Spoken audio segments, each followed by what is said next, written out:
Good morning, Read 180 students. Today is Tuesday, April 21st, and we're going to continue with our story, The Lottery, in our Workshop 3, Life in Dystopia.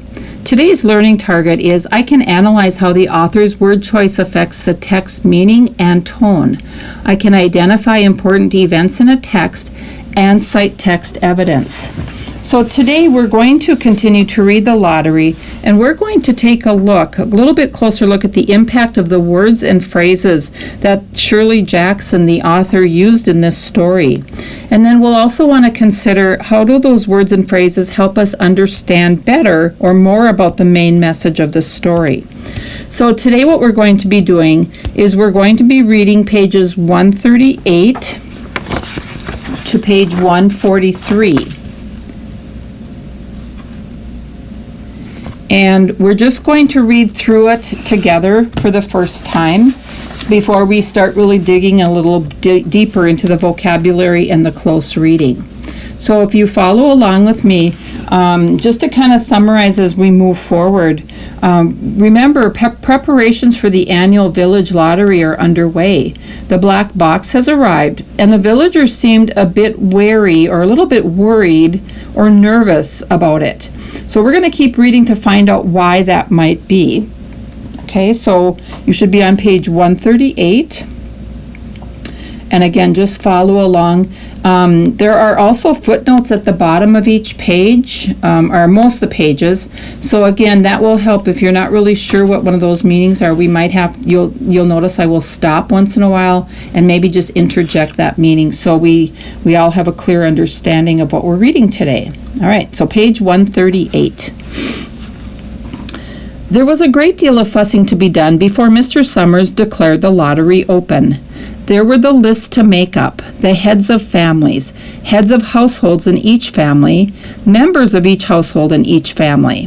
There was the proper swearing in, and the swearing in is more of an official ceremony where that person takes an oath. So there was a proper swearing in of Mr. Summers by the postmaster as the official of the lottery. At one time, some people remembered there had been a recital or kind of a public performance of some sort, performed by the official of the lottery, a perfunctory, tuneless chant that had been rattled off duly each year. Some people believed that the official of the lottery used to stand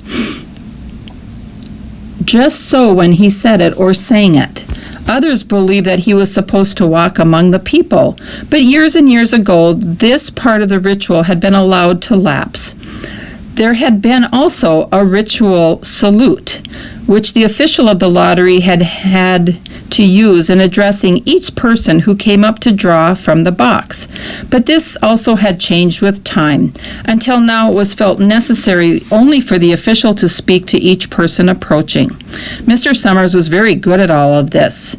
In his clean white shirt and blue jeans, with one hand resting carelessly on the black box, he seemed very proper and important as he talked interminably to Mr. Graves and the Martins.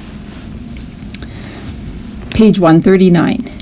Just as Mr. Summers finally left off talking and turned to the assembled villagers, Mrs. Hutchinson came hurriedly along the path to the square, her sweater thrown over her shoulders, and slid into place in the back of the crowd. "Clean forgot what day it was," she said to Mrs. Delacroix, who stood next to her, and they both laughed softly. "Thought my old man was out back stacking wood," Mrs. Hutchinson went on. "And then I looked out the window and the kids was gone. And then I remembered it was the 27th and came a-running." She dried her hands on her apron, and Mrs. Delacroix said, "You're in time, though. They're still talking away up there." Paragraph 9. Mrs. Hutchinson craned her neck to see through the crowd and found her husband and children standing near the front. She tapped Mrs. Delacroix on the arm as a farewell and began to make her way through the crowd. The people separated good-humoredly to let her through. 2 or 3 people said, in voices just loud enough to be heard across the crowd, "Here comes your Mrs. Hutchinson." And Bill, she made it after all. Mrs. Hutchinson reached her husband, and Mr. Summers, who had been waiting, said cheerfully, "Thought we were going to have to get on without you, Tessie." Mrs. Hutchinson said, grinning, "Wouldn't have me leave my dishes in the sink now, would you, Joe? and soft laughter ran through the crowd as the people stirred back into position after Mrs. Hutchinson's arrival. Okay, we're on page 140. Well now, Mr. Summers said soberly, which means kind of in a serious and straightforward way, guess we better get started. Get this over with so we can get back to work. Anybody ain't here? Dunbar, several people said. Dunbar, Dunbar. Mr. Summers consulted his list. Clyde Dunbar, he said. That's right, he broke his leg, hasn't he? Who's drawing for him? Me, I guess, a woman said, and Mr. Summers turned to look at her. Wife draws for her husband, Mr. Summers said. Don't you have a grown boy to do it for you, Janie? Although Mr. Summers and everyone else in the village knew the answer perfectly well, it was the business of the official of the lottery to ask such questions formally, or more properly, or kind of in a ceremoniously way. Mr. Summers waited with an expression of polite interest while Mrs. Dunbar answered. Horace is but 16 yet, Mrs. Dunbar said regretfully. Guess I gotta fill in for the old man this year. Right, Mr. Summers said. He made a note on the list he was holding. Then he asked, Watson boy drawing this year? A tall boy in the crowd raised his hand. Here, he said, I'm drawing for my mother and me. He blinked his eyes nervously and ducked his head as several voices in the crowd said things like, Good fellow, Jack, and Glad to see your mother's got a man to do it. Well, Mr. Summers said, Guess that's everyone. Old man Warner make it? Here, a voice said, and Mr. Summers nodded. Okay, we're on page 141. A sudden hush fell on the crowd as Mr. Summers cleared his throat and looked at the list. All ready, he called. Now, I'll read the names, heads of families first, and the men come up and take a paper out of the box. Keep the paper folded in your hand without looking at it until everyone has had a turn. Everything clear? The people had done it so many times that they only half listened to the directions. Most of them were quiet, wetting their lips, not looking around. Then Mr. Summers raised one hand high and said, Adams. A man disengaged himself from the crowd and came forward. Hi, Steve, Mr. Summers said, and Mr. Adams said, Hi, Joe. They grinned at once, another humorously and nervously. And again, nervously is acting or behaving kind of in a distressed or agitated way. Then Mr. Adams reached into the black box and took out a folded paper. He held it firmly by one corner as he turned and went hastily back to his place in the crowd, where he stood a little apart from his family, not looking down at his hand. Allen, Mr. Summers said. Anderson. Bentham. Okay, top of page 142. Seems like there's no time at all between lotteries anymore, Mrs. Delacroix said to Mrs. Graves in the back row. Seems like we got through with the last one only last week. Time sure goes fast, Mrs. Graves said. Clark. Delacroix. There goes my old man, Mrs. Delacroix said. She held her breath while her husband went forward.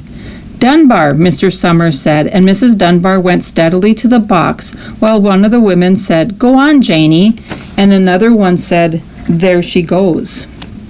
We're next, Mrs. Graves said. She watched while Mr. Graves came around from the side of the box, greeted Mr. Summers gravely, and selected a slip of paper from the box. By now, all through the crowd there were men holding the small folded papers in their large hands, turning them over and over nervously. Mrs. Dunbar and her two sons stood together, Mrs. Dunbar holding the slip of paper. Harbert Hutchinson. Get up there, Bill, Mrs. Hutchinson said, and the people near her laughed. Jones. They do say, Mr. Adams said to old man Werner, who stood next to him, that over in the North Village they're talking of giving up the lottery.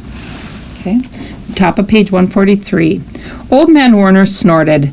Pack of crazy fools, he said. Listening to the young folk, nothing's good enough for them. Next thing you know, they'll be wanting to go back to living in caves. Nobody work anymore. Live that way for a while.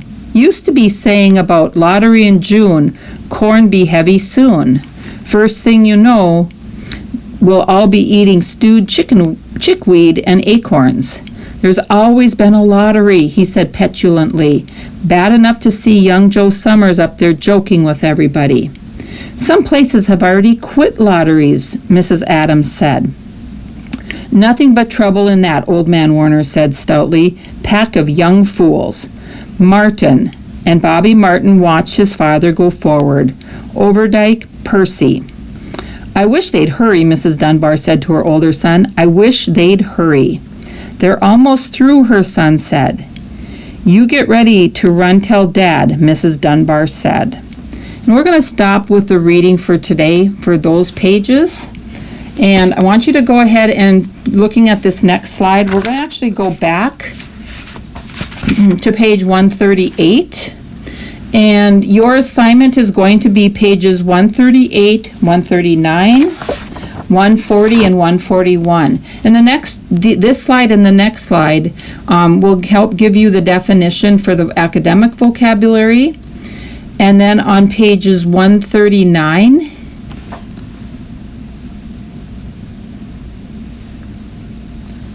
oh, I'm sorry. We're only going to do pages 138 and 139 for today. Sorry about that. So if you look, this slide and the next slide is all you have to worry about for your assignment. So you'll have the information you need for the academic vocabulary.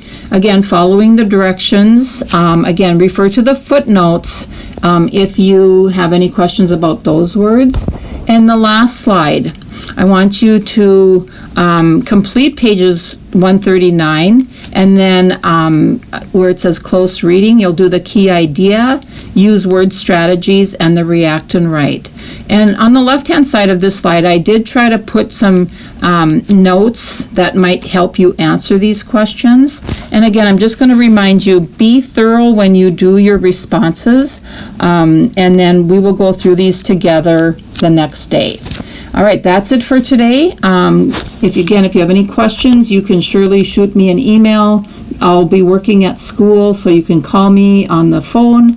If you just are not sure or not clear about something, please reach out to me. All right, have a good day.